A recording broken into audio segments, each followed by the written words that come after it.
Joki untuk sekarang ini yang pertama kami nggak ada jaminan keselamatan.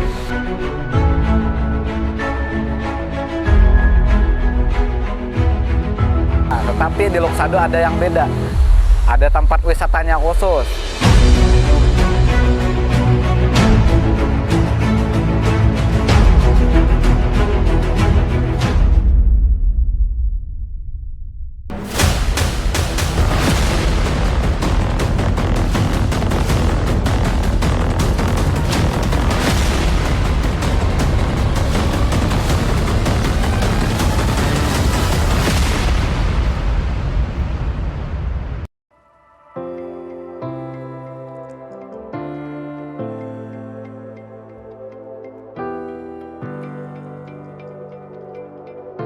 Di kaki pegunungan Maratus, suara ketukan bambu menggema dari tepian sungai Amandit.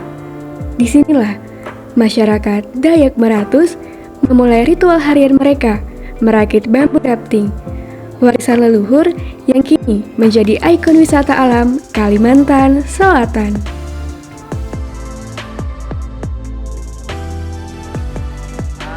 Dalam perakitan bambu rafting, yang pertama yang harus kita persiapkan adalah bambunya. Bambunya ini kalau di tempat kami bisa mencari secara langsung kalau kita punya kebun bambu itu sendiri. Tapi kalau nggak punya, kita harus beli ke petani yang punya lahan bambu. Untuk merakit satu buah rakit, ini harus bambunya ini berkisar antara 13 sampai 16 pohon, tergantung kondisi sungai yang ada. Jadi kalau lagi musim sungainya lagi surut, kami merakitnya biasanya cukup 13 bambu saja. Tapi kalau lagi sungainya dalam, kami biasa merakitnya itu sampai 15 atau 16 pohon per rakit. Kemudian sebelum kami merakit, kami harus mempersiapkan bahan seperti tali temali yang terbuat juga dari bambu, yang nama bambunya itu adalah paring tali. Nah, paring tali ini yang kami pakai adalah tidak terlalu muda dan tidak terlalu tua. Jadi setelah itu kami merakitnya. Kalau urusan kecepatan membuat, kami tergantung keterampilan kami masing-masing. Kalau yang terampil biasanya kami membutuhkan waktu mungkin sekitar 35 menit sampai 50 menit bisa selesai satu rakit.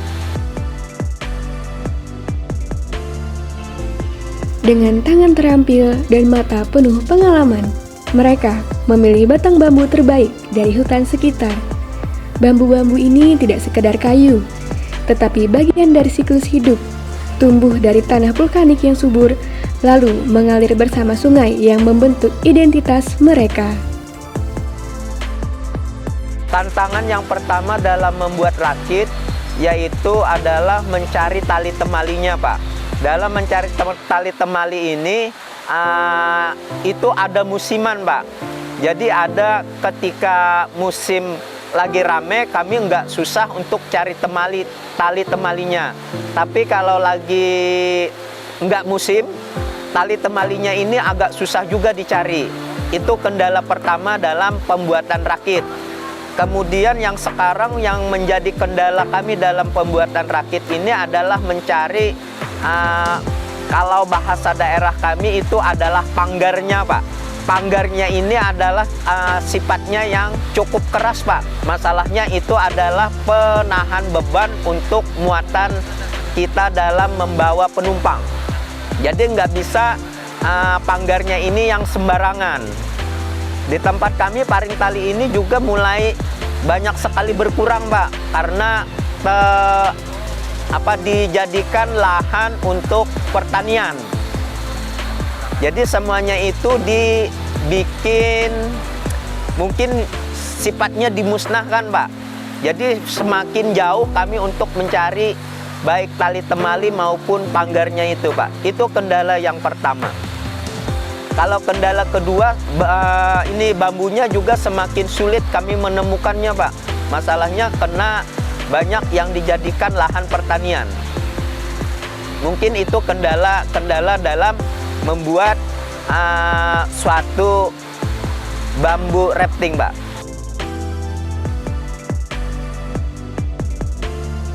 Di balik kesederhanaannya, rakit bambu loksada menyimpan filosofi, menyatu dengan alam, mengikuti arus, dan menghormati kekuatan sungai.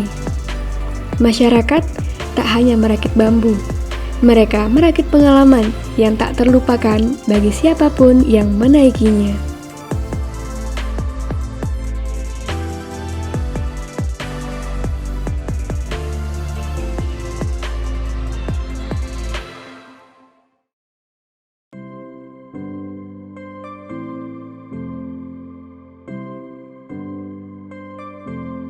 Ketika rakit siap, penjoki bertugas sebagai pemandu lokal yang ahli akan mengambil alih. Mereka bukan hanya sekedar pengemudi, tetapi juga penjaga tradisi dan navigator alam. Dengan tongkat panjang di tangan, mereka mengarahkan rakit menyusuri jeramnya Sungai Amandit yang berliku dan berbatu. Kita belajar bambu rafting pertama kali, kita dulunya cuma ikut orang tua. Di sebelum tahun 1994, jalan raya itu masih belum ada. Jadi sungai ini adalah jalan raya bagi transportasi kami untuk menuju suatu tujuan. Jadi waktu itu bambu rafting ini adalah alat transportasi utama bagi masyarakat Loksado, di mana waktu itu anak-anak sering ikut dengan orang tua, termasuk kita juga. Jadi waktu itu di mana tempat-tempat yang landai, anak-anak ini diajar untuk mengemudi di depan, orang tua di belakang. Dari sana awal kita belajar untuk mengemudikan yang namanya rakit.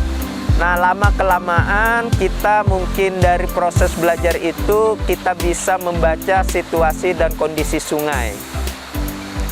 Tantangan yang menjadi tantangan kami sebagai joki untuk sekarang ini, yang pertama kami nggak ada jaminan keselamatan, jaminan asuransi dan sebagainya. Jadi kalau misalnya terjadi sesuatu hal yang tidak diinginkan, kami tidak ada jaminan hukum. Jadi kalau ada kecelakaan kami mungkin dijerat oleh hukum apa dan sebagainya. Mungkin itu tantangan terbesar bagi kami sekarang, apalagi kalau kami menarik ketika lagi cuaca buruk. Jalur rafting membentang sejauh 14 km dari Desa Haratai hingga Tanuhi. Perjalanan ini memakan waktu 2 hingga 3 jam, melewati hutan tropis, air terjun tersembunyi, dan bebatuan purba yang menjadi saksi sejarah bumi jutaan tahun silam.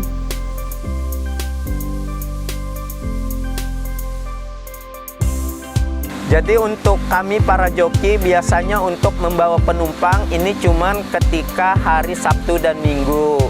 Jadi setiap Sabtu dan Minggu kami ini kadang-kadang bisa dapat job, bisa juga enggak. Tapi biasanya untuk satu hari, untuk hari Sabtu biasanya kami minimal itu dapat sekali. Yang kami bawa ini penumpangnya itu maksimal 3 orang. Dan para wisatawan boleh memilih jalur, bisa jalur pendek dengan jarak tempuh sekitar 30 menit dan jarak menengah sekitar 45 menit dan jarak jauh sekitar 2,5 jam sampai 3 jam. Dengan rincian biaya jarak dekat itu 200.000 per rakit, jarak menengah juga itu 300.000 per rakit, dan jarak jauh juga 300.000 per rakit.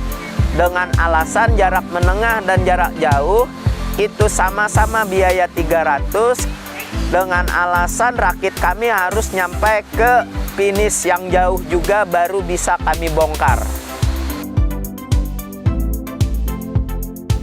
Penjoki tahu setiap lekuk sungai, setiap arus deras, dan tempat di mana rakit bisa tergelincir. Mereka membaca sungai seperti membaca buku, terbuka dengan intuisi, pengalaman, dan rasa hormat terhadap alam yang tidak bisa ditaklukkan.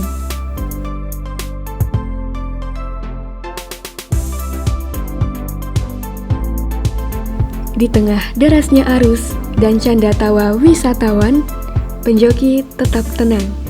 Mereka bukan hanya membawa rakit, tetapi juga membawa cerita tentang tanah Meratus, tentang leluhur Dayak, dan tentang bagaimana manusia bisa hidup selaras dengan alam.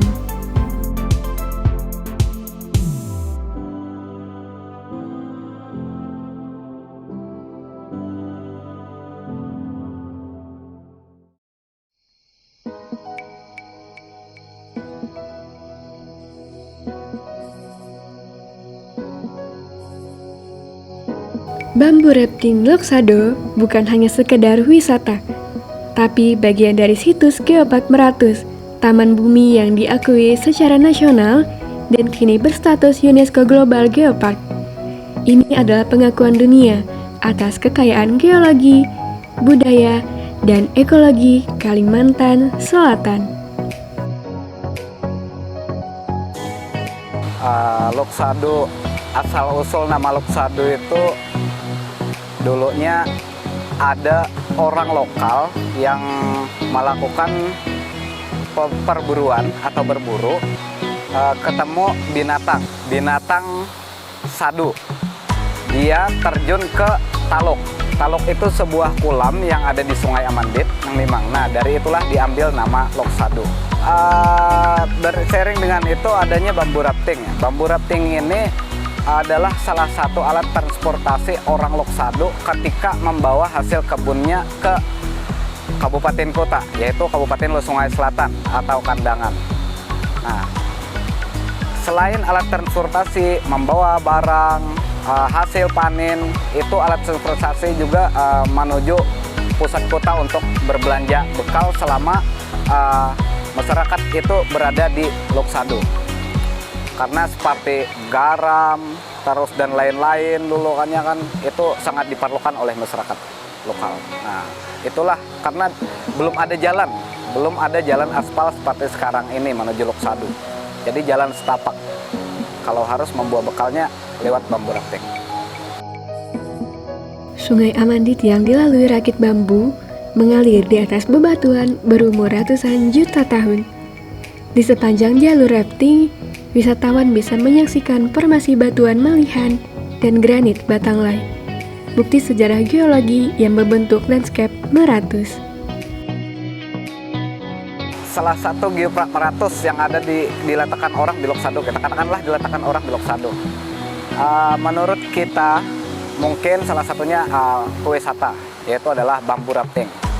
Bambu rafting, adat dan budaya yang ada di sini di Lok Sado yang masih kental dengan seperti baru, terus transportasinya, itulah alat untuk mengangkut barang tadi. Nah, hal-hal yang seperti itu mungkin di daerah lain belum ada. Jadi hanya ada di Lok Sado. Dan sekarang masih ada tambahan lagi yang baru, yaitu repair tubing. Repair tubing ini ya tambahan wisata yang ada di Lok Sado. Sekarang peminatnya luar biasa untuk jadi beriringan keduanya, bambu rafting dan repair tubing. Terkadang tamu datang ke sini main dua-duanya. Jadi bambu rafting main, repair tubing juga main. Bambu rafting menjadi pintu masuk untuk memahami Geopark Meratus secara utuh. Wisatawan tak hanya menikmati petualangan, tetapi juga belajar tentang bumi, budaya Dayak Meratus, dan pentingnya menjaga keseimbangan antara eksplorasi dan konservasi. Dengan adanya Geopark Meratus, maka Lok Sado lebih dikenal lagi. Nah, Lok Sado, Geopark Meratus, ada satu keunggulannya, Dayak Meratus, yang ada di Lok Sado. Kalau Dayak Meratus memang banyak, tidak hanya di Lok Sado, ada di HST, ada HIS Kota Baru, Tanah Bumbu. Nah, tetapi di Lok Sado ada yang beda. Ada tempat wisatanya khusus. Seperti bambu rafting tadi kan. Harus adat dan budayanya, repair tubingnya. Orang senang ke sini tidak hanya main di air, bambu rafting, tetapi banyak juga air terjun, alamnya yang indah, yang masih asri, terus udaranya yang segar. Ketika tamu datang dan menginap di sini dengan gaya penginapan yang dibuat sedemikian rupa, memang khusus untuk penginapan-penginapan orang-orang lokal di Lok Sado. Ketika rakit bambu menyentuh air jalur, pengalaman tidak berhenti di sana. Ia menjadi bagian dari narasi besar bahwa di Lok Sado, alam, budaya, dan ilmu pengetahuan berpadu dengan harmoni. Dan setiap arus sungai membawa pesan. Bumi ini layak dijaga, dirayakan, dan diwariskan.